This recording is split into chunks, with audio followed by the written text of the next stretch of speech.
Shalom, shalom, shalom. This is Norman with the DC Camp back for another video. Alright. So here we are. First and foremost, call hello Yahweh, Shimi Awashad, Shem Kar, Dash. Alright. Double honors go out to the apostles, bishops, and elders of Great Millstone who will. Salutations also go out to the fellow Akim that are out there on our highways and byways, pushing the truth across the four corners of this earth. Alright. Waking up the remaining hopeful elect. Alright. So what you see here, we're going into these devils' continued fascination or obsession, as it says here in the title, with Jake. Alright. Disturbing trend of Edomites, so-called white folks, obsession with consuming so-called black human-shaped chocolate molds. Now, I'm not going to get into spirit cooking. You can check that out, look that up for yourself, which is what we do here at Great Millstone. We encourage you to do your own research, all right? And this is, of course, from the African Diaspora News Channel. Of course, we're not pushing anything African here. I just use this from time to time because, hey, you gotta admit, those sites, they have good information, alright? And since this is someone else's work, go ahead and get this copyright disclaimer. And it says, under Section 107 of the Copyright Act of 1976, allowance is made for fair use for purposes such as criticism, comment, news reporting, teaching, scholarship, and research. Fair use is a use permitted by copyright statutes that might otherwise be infringing. Non-profit, educational, or personal use tips the balance in favor of fair use, which is what I'm doing.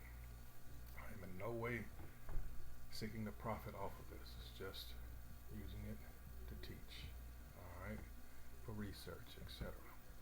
So, here we go. Let's go ahead and get into the video. Whoops, for some reason, there we go. This is disgusting, it really is. And connect with the heartbeat of the African diaspora. Download our African Diaspora News Channel app now on Google Play and Apple App Store. Stay informed with authentic and diverse perspectives, breaking news, and cultural insights. Immerse yourself in a community that celebrates unity, resilience, and progress. Experience the vibrancy of the diaspora at your fingertips. Don't miss out. Empower your perspective today. Search African Diaspora News Channel and join the conversation. In recent news, a disturbing trend has surfaced. White people consuming chocolate molds shaped to resemble a black human body, sparking conversations and igniting outrage from all corners of the globe. Hello everyone, my name is Nalin Fuller, and it is my absolute pleasure to welcome you to the latest edition of the African Diaspora News Channel, where we unravel the stories that shape our world and our communities. Today we dive deep into the currents of information, from the pulse of politics to the heartbeat of entertainment. We've got it all covered, so please stay tuned for a news experience like no other. Now, this upsetting event invites us to reckon with our shared past, our present struggles, and our vision for a more harmonious future. Now, the imagery of white people eating chocolate molds resembling a black person's body can be traced back to a long historical narrative of colonialism, oppression, and the commodification of black bodies. Now, the distorted nature of this trend brings up collective memories and trauma, bringing to surface the systematic injustices that continue to impact black. These people are savages. Don't be fooled. You see them in a suit and tie, whatever have you. You know, they are excellent actors. Alright? They're still as base as when Job talked about them in Job chapter 30. Alright? They're viler than the earth. That's why Job didn't even want them around his dogs. Alright, these are the same people. These are descendants of Jacob's brother Esau, the nation of Edom. Alright? Genesis 36th chapter. All right, these are these same devils. All right, what she said about the slaves. You know, you can read. It's a book called The Delectable Negro. I believe it came out in 2014, somewhere there about. The author's last name is Woodard, but I didn't read very much of it because it gets into that. What is it called? What's that? Eroticism or some shit. You know. But in any case, let's go to this account here, and this is from Braille.com, and it says white cannibalism in the illegal slave trade, and this has to do with a ship. In fact, let's let her, I don't want to jump the gun, let's let her finish right here. Hold on. Communities to this day. Current culture is any indication, they want to be us. But not many of us know that white consumption of blackness is sometimes literal. White cannibals aren't a figment of our historical imagination. Europeans often ate the mummified remains of Egyptians. Researchers argued it was for a substance Egyptian embalmers used to kill bacteria. But even when the health benefits of mummies were debunked, white people continued eating flesh. During the Atlantic slave trade, whites were known to eat the bodies of Africans when supplies ran low. Though it's suspected this occurred on many occasions, there is at least one documented case of this on the slave ship Aragante. Now, as responsible members of the society, And that's the site I was getting ready to go into, but you have to also remember, we're dealing with, throughout all the scriptures, it tells us not to do, when we go into these other lands, take them over, or, you know, we happen to be amongst them for any reason, not to take on those customs and traditions of the other nations, alright? And guess what we did? So the only thing, as far as the nation of Israel, when it comes to cannibalism, it is as a covenant curse, alright? These were curses put on us for what? Breaking the covenant, those laws, statutes, and commandments that, hey, we agreed to uphold. So guess what happened? As was covenant, another word for it is contract. So guess what's happened to us as a consequence of, even to this day, we call it what? Breach of contract. There are consequences, alright? So, I mean, as far as not eating, you know, human flesh and all that, all these other nations, like I said, we were told not to take on the customs of these heathen nations. When you go into Wisdom of Solomon, it talks about the, you know, you get into child sacrifices. Even before that, you know, all you go into, my goodness, Genesis on throughout. Let's see, Leviticus for sure. Let's see, 19. Let's see, 26. Let's see. Of course, Deuteronomy. Go all the way to Jeremiah, where it talks about, you know, chapter 10. But let's get some. Let's see. Even in 1 Corinthians, we can go there. Hold on, just one. I thought I had it pulled up. Hold on. All right. Let's see. Let's go to 1 Corinthians, and everybody should know this one. All right. 15th chapter. All right, and we're gonna start around 39 about the different types of flesh, right? It says all flesh is not the same flesh, but there is one kind of flesh of men, all right, another flesh of beasts, another of fishes, and another of birds. And I bring this out because what excuse is there? We're not talking about people that it's still wrong, even though I'm about to make this example. You say you have nothing else. Well, what about all, you know, the things around you? Why eat your same flesh? Why eat? Just, wow. It amazes me. These people are just base. You know, there's other examples. We could be here all day if I brought out all of them, because most of these have to do with those covenant curses that were put on us, because this is all about Israel, right? All right. having to do with murder and all that. But we're in these last days. Let's go to Second Timothy. All right.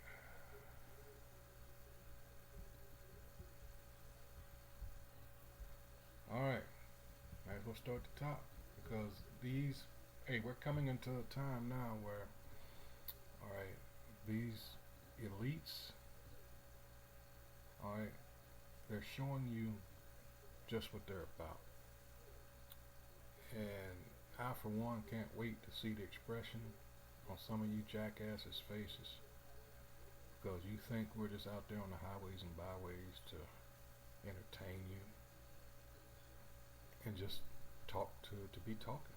No, we're actually trying to warn our people. Ezekiel 3rd chapter and other scriptures. All right, this is what we're out here to do. Why? Because it says, well, it's another scripture. I'll get to it later. 2 Corinthians 5th chapter. You know, out of fear we do these things because we know. All right. In fact, let me bring this up. I don't know why I didn't do it. Okay.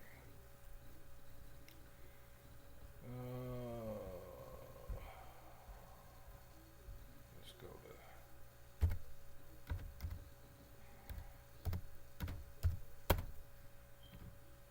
All right.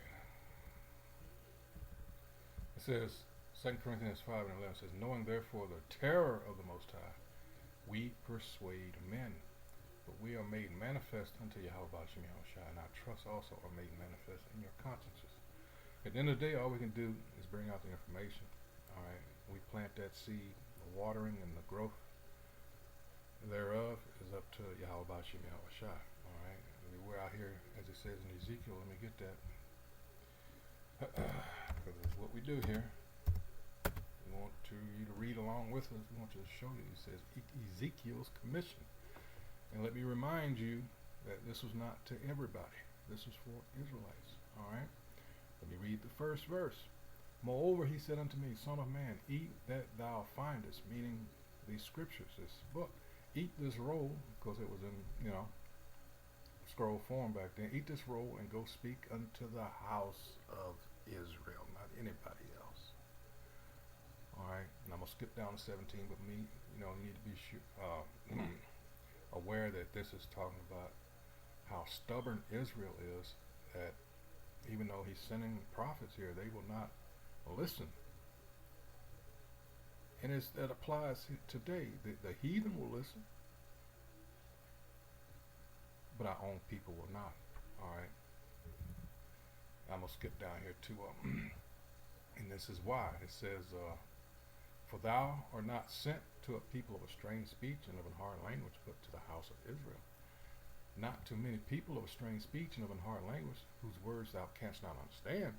Surely had I sent thee to them, they would have hearkened unto thee. See, Jake want to be into Islam, and Buddhism, and Taoism, and any other kind of ism, but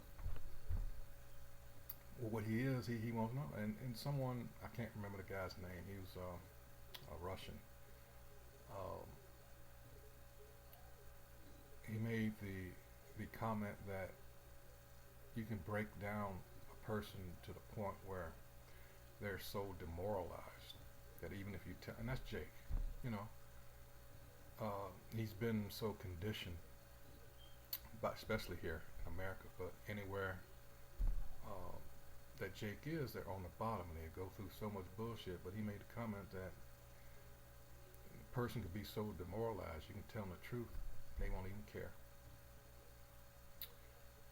Anyway, 7, he says, but the house of Israel will not hearken unto thee, for they will not hearken unto me. For all the house of Israel are impudent and hard-hearted. Behold, I have made thy face strong against their faces, and thy forehead strong against their foreheads.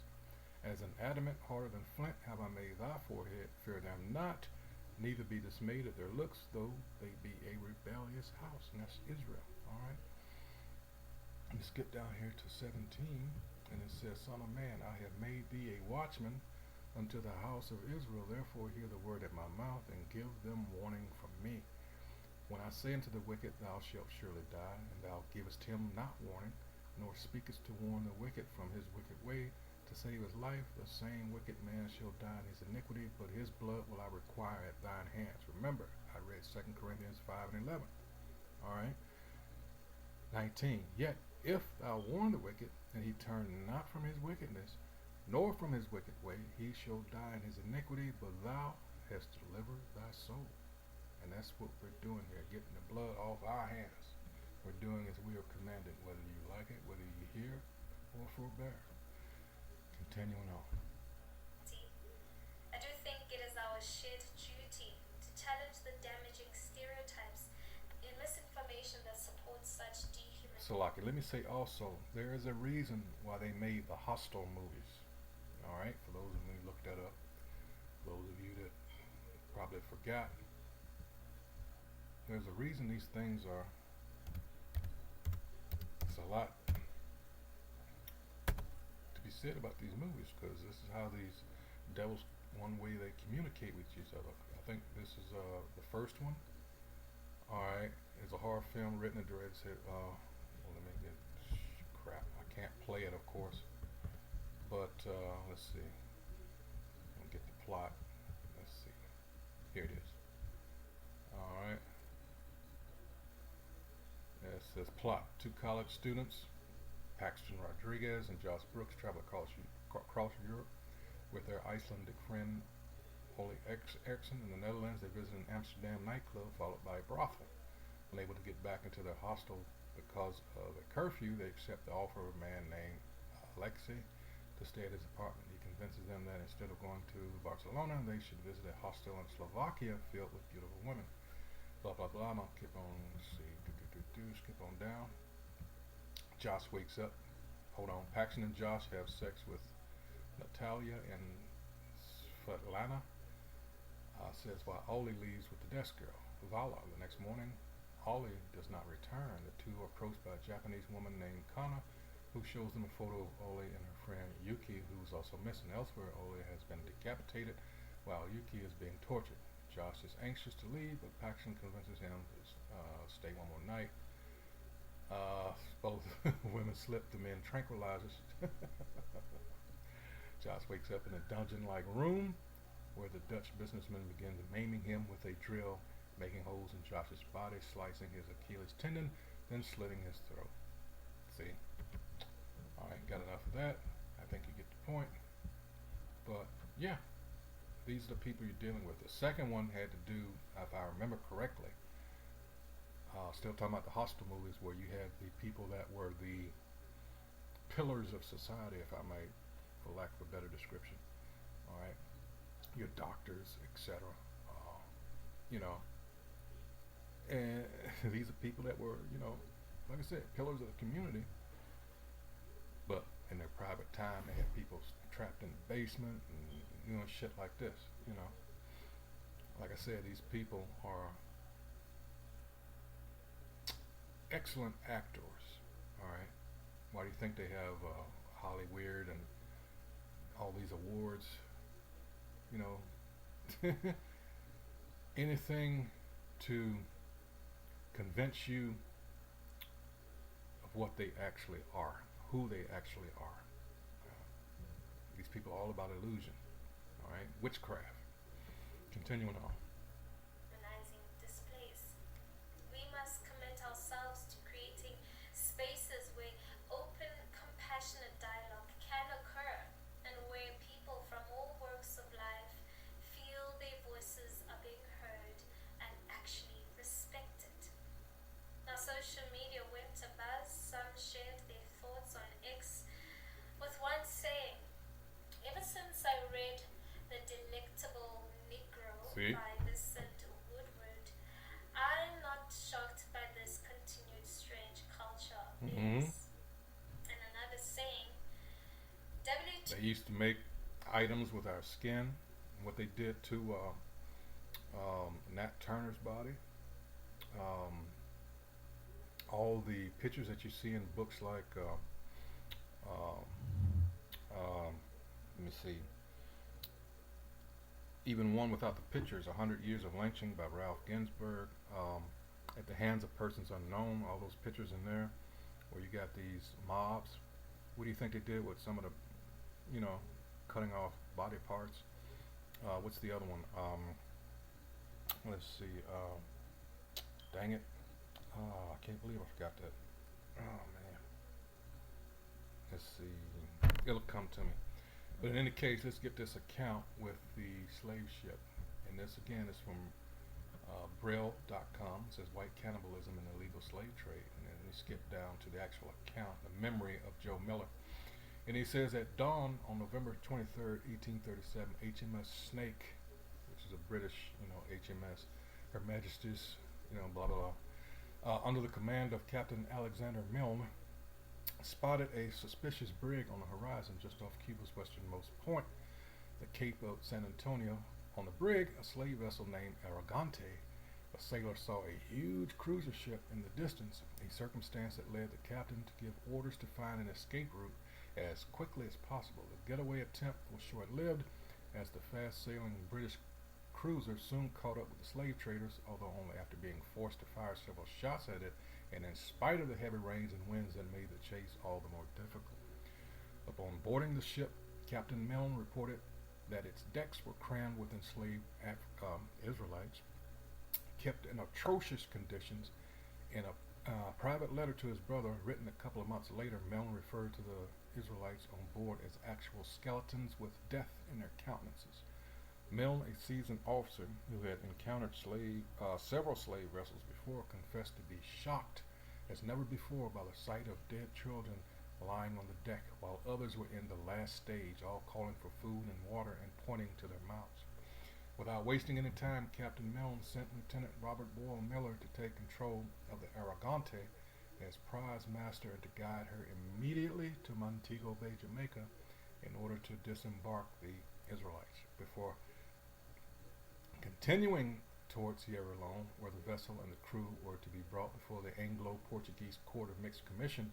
In the meantime, and after seizing yet another slave ship only hours later, Milne and the Snake sailed to the Jaguar Harbor on the south side of the island of Cuba, where they delivered most of the Arrogante's crew and their passengers to the governor of the fort of Jaguar.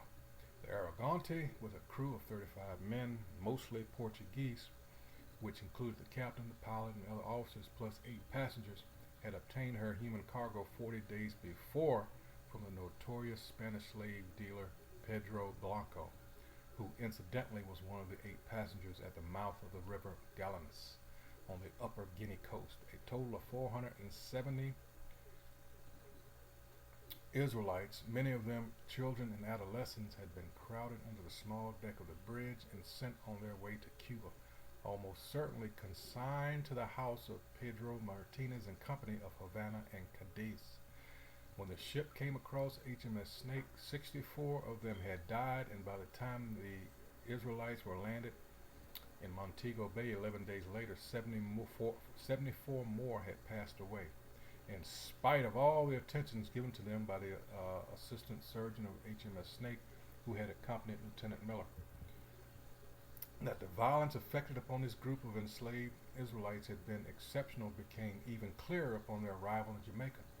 There, John Roby, the collector of customs at Montego Bay, was just as perplexed as Captain Milne had been before him. In a letter sent to Commodore Peter John Douglas months later, Roby recounted the horrible state of disease and emaciation prevailing among them, explaining that the thighs of many were not thicker than his own wrist.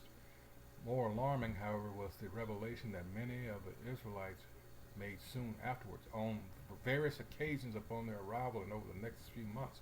A considerable number of them, mostly children and adolescents, said repeatedly and to different people that one of the Israelites on board the Arrogante had been murdered, and that subsequently the sailors had cooked pieces of his body and served them with rice to the rest of the Israelites.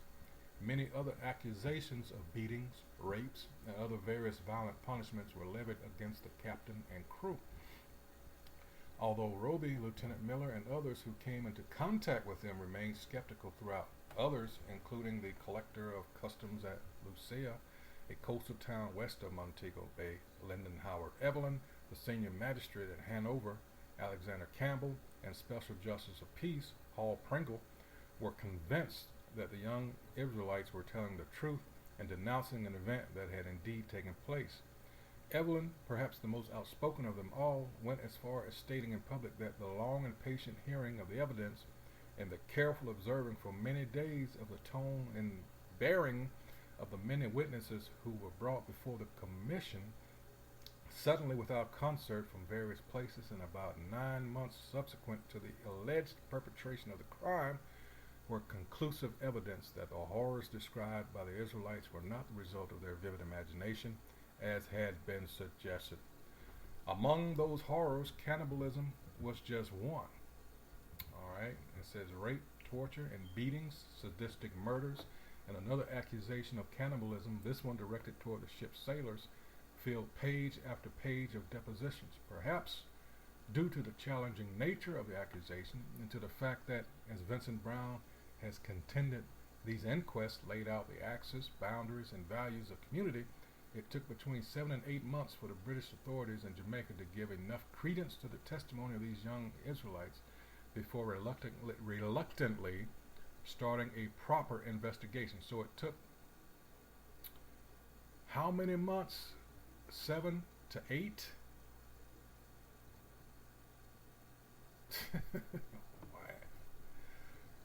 Whew. It says eventually involved them as the colonial office and the admiralty.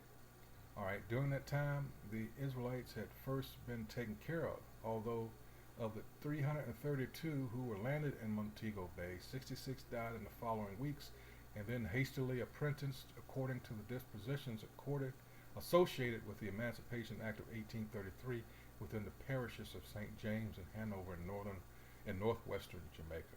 Alright, and it goes on. You can read the rest of this for time's sake. I'm not going to, but it goes on. Alright. Yeah.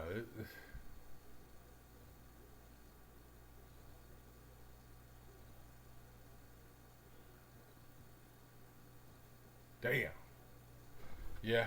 I think you better read the rest of this, but for time's sake, the point has been made as far as, this video here.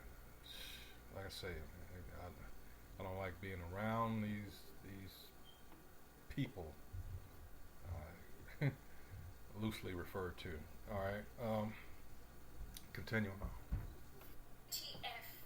This is one of the absurd and umbilical way of life of the Westerns. Why would they make a cake with a human being's body structure?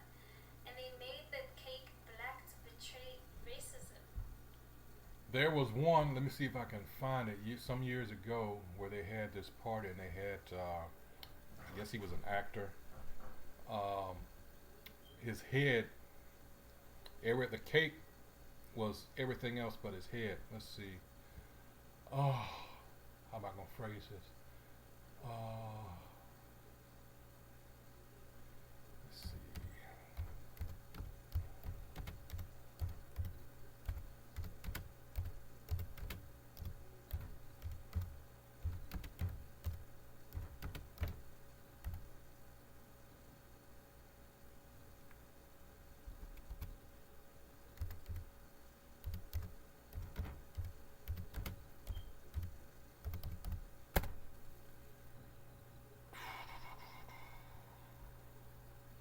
Ah, damn it.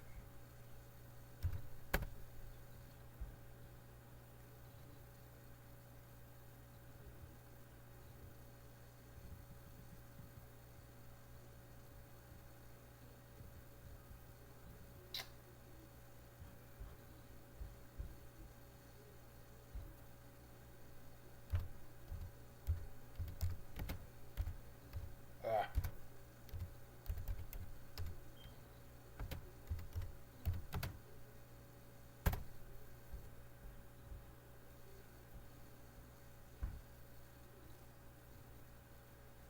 Here we go.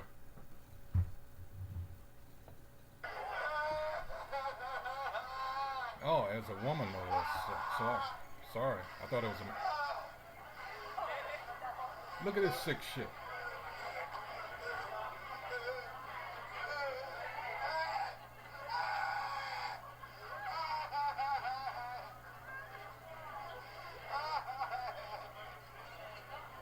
This is what they think of you. This is what they think of us.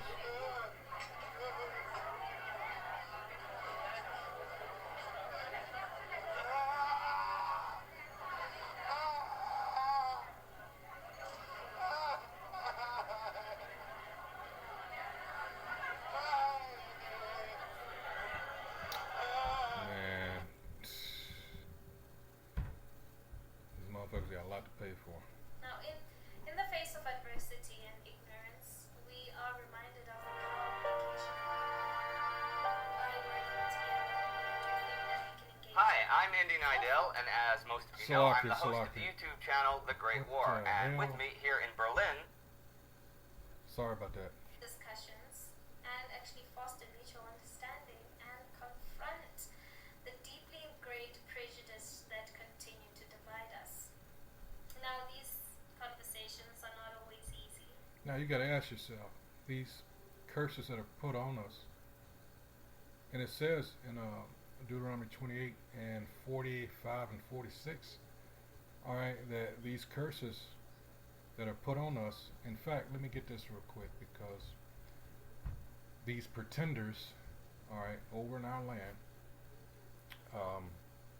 these curses don't apply to them. Let's see, this is Daniel 9. All right, it says Daniel's prayer for his people. Let me read 5 and on down. It says, because this is the reason why these things are happening. All right, it says we have sinned and have committed iniquity. All right, slogging, and have done wickedly and have rebelled. Remember, I read Ezekiel 3rd chapter, right? Even by departing from thy precepts and from thy judgments. Remember, I mentioned Deuteronomy 28. I mentioned the times that cannibalism did happen. It happened because of what? We broke the covenant. All right, these judgments were placed upon us. 6, neither have we hearkened unto thy servants the prophets, which spake in thy name to our kings, our princes, and our fathers, and to all the people of the land. All right. Let me skip down to 12. It says 11. It says, yea, all Israel have transgressed thy law. For time's sake, I'm just skipping over. You can read the whole thing. Yea, all Israel have transgressed thy law, even by departing, that they might not obey thy voice. Therefore the curse is poured upon us in the oath that is written in the law of Moses, the servant of the Most High, because we have sinned against him. We have sinned against, not the whole world. This is talking about the Israelites. And it's the point. And he hath confirmed his word, which he spake against us and against our judges that judged us, by bringing upon us a great evil. For under the whole heaven hath not been done as hath been done upon Jerusalem. Those people run this, that pretending to be us, that are over there occupying the land of Israel now, they run this world. They make laws to protect these scumbags pretending to be us. So how can those curses apply to them? They don't. See, the truth does not need those laws to protect it. A lie does. All right. A little bit longer here. Let's go back to the video, finish it out. But they are necessary if we hope to create lasting change.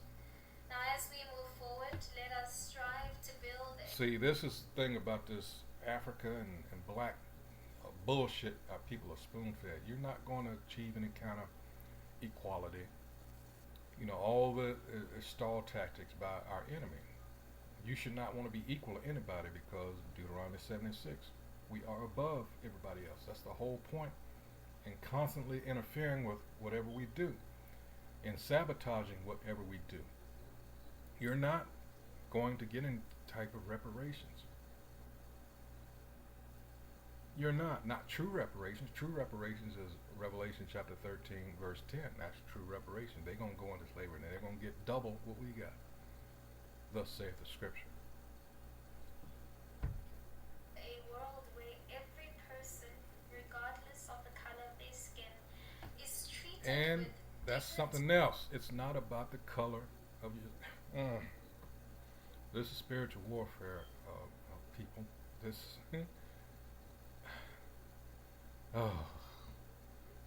See, our people have been lied to so much. You fall into that box.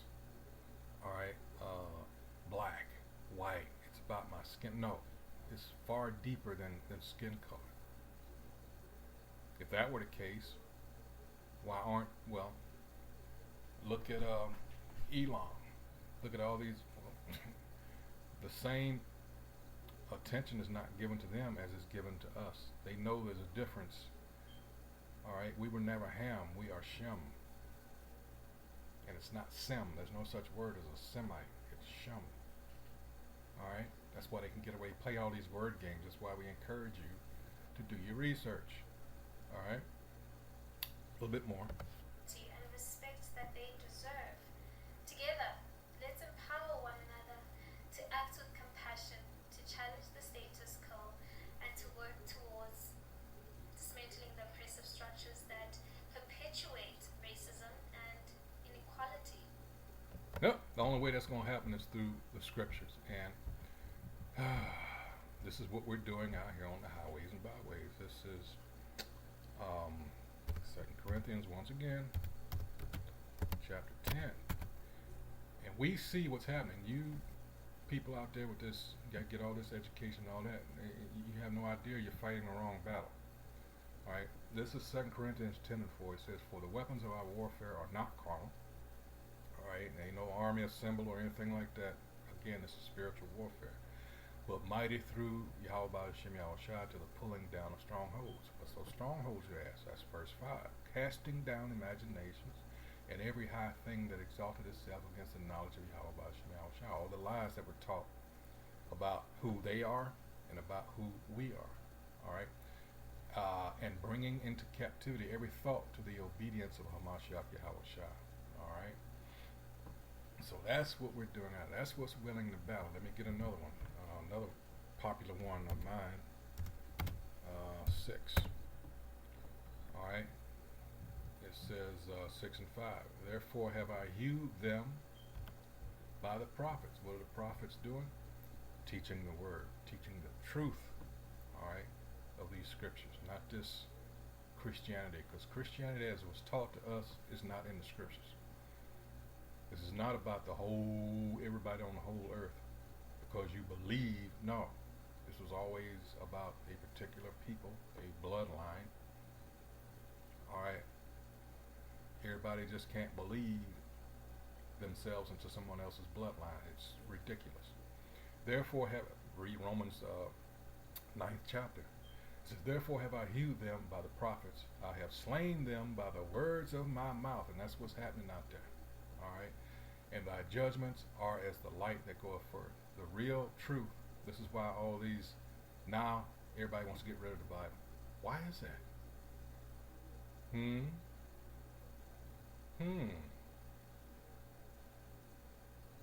Again, you need laws to protect a lie.